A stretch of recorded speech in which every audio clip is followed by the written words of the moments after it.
But there's one sin that we normally, the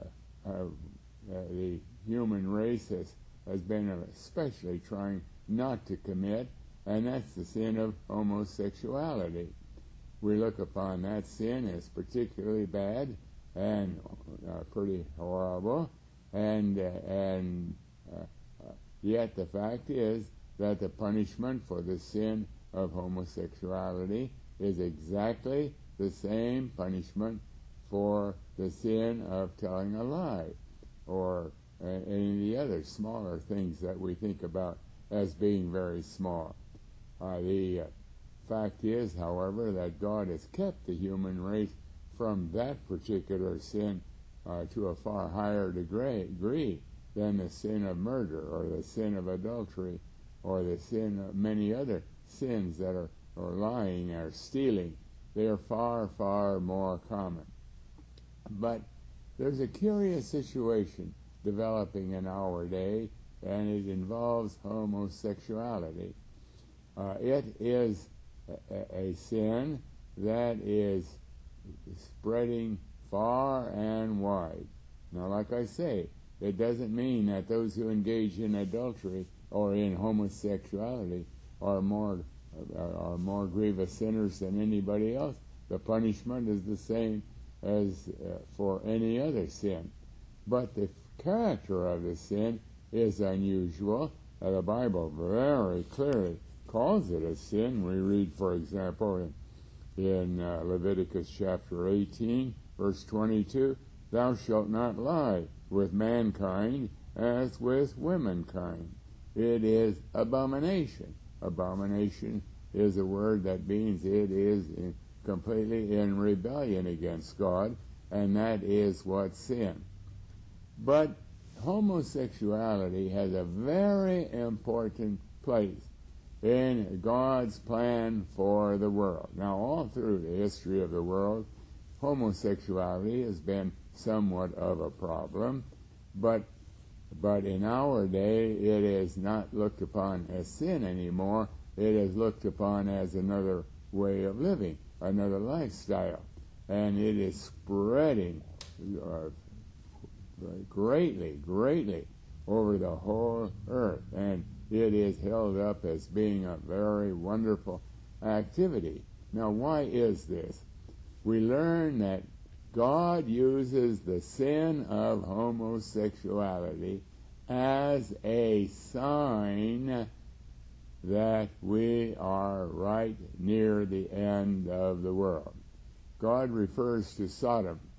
Sodom is, in fact, in the Bible you'll find the word sodomite, and we use that sometimes in ordinary language, and it means someone who is engaging in some form of homosexuality and not following the normal usage of the sexual desire that God has blessed mankind with. But today, homosexuality is in the limelight. It is really in the limelight. And the city of Sodom was used in the Bible as an example of Judgment Day.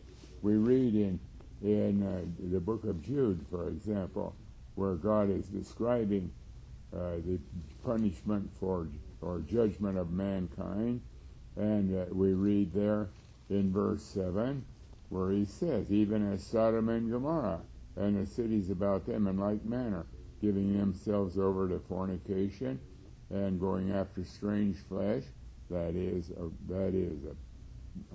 homosexuality, "are set forth for an example, suffering the vengeance of eternal fire." Now, when we go back to Genesis chapter 18, which describes what is going on in the cities of Sodom and Gomorrah, the day before they were utterly destroyed by fire and brimstone coming down from God as a punishment to kill everybody in those cities for their sins, we find that the big sin that is featured is homosexuality. God came there to visit, or to warn Lot and his family that Judgment Day was, or that the cities were going to be destroyed. And God came there in the form of two men. And we read this terrible thing, that as they came there,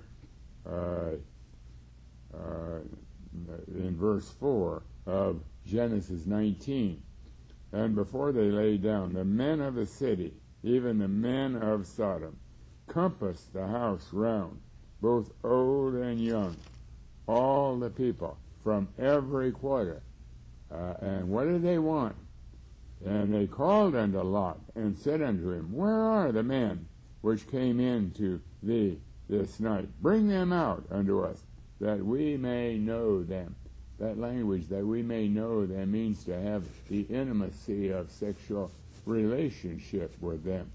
For example, we read in Genesis 4, verse 1, that Adam knew his wife Eve, and she conceived and bore a son, and so on. We find other references of that nature.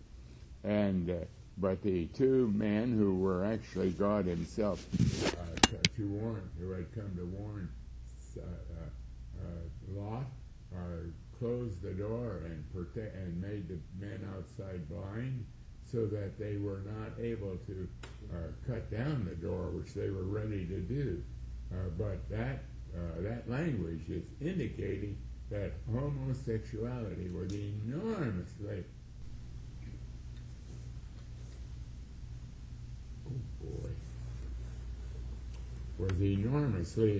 on the, I'm sorry, we are having a little bit of a problem here.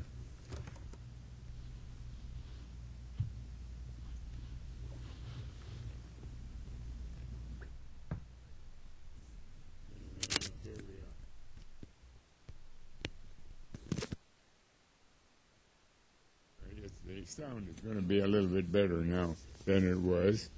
We're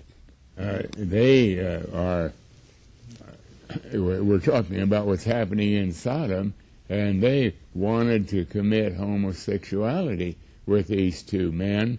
And that night, Sodom and Gomorrah were completely destroyed. Now we read in Revelation chapter 1, something very, in Romans chapter 1, something very significant, where God talks about sin multiplying, and that God gives them up, and that's what he's done in our day. He's letting sin just mushroom all over. And the one sin that he first names is homosexuality, because we read in verse 24 of Romans 1, Wherefore God also gave them up to uncleanness through the lusts of their own hearts, to dishonor their own bodies between themselves, who changed the truth of God into a lie, and worshipped and served the creature more than the Creator. And so God gave them up to this vile affection. Now remember, the penalty for the sin of homosexuality is no different than the penalty for the sin of telling a lie. The wages of sin is death, and that is, but it is used here as an illustrate, or as a sign that we're right near the end, because when God gives up the world to sin, and unless it go unbridled, no restraint of any kind, it means it is ready for the day of judgment, just as Sodom was ready for the day of judgment in that day. And it was also that right after that in Romans 1, we read of 23 other sins that the world has become very, very sinful. But I thought this ought to be kept in mind, that when we talk about the sin of homosexuality, we're not saying, oh, now that is an especially terrible sin, it's going to really bring big punishment. Yeah, it's going to bring the same punishment as any sin does. And the wonderful other side of the coin is that we're living in a day of salvation. When if we are a homosexual, we can cry to God. If we are a murderer, if we are a liar, if we are a whatever our sins may be, we can cry to God for mercy, and maybe God will still save us. But enough of that. Let's go to our first caller on our program tonight. Good evening. Welcome to Open Forum. Yeah, John 20 and 19.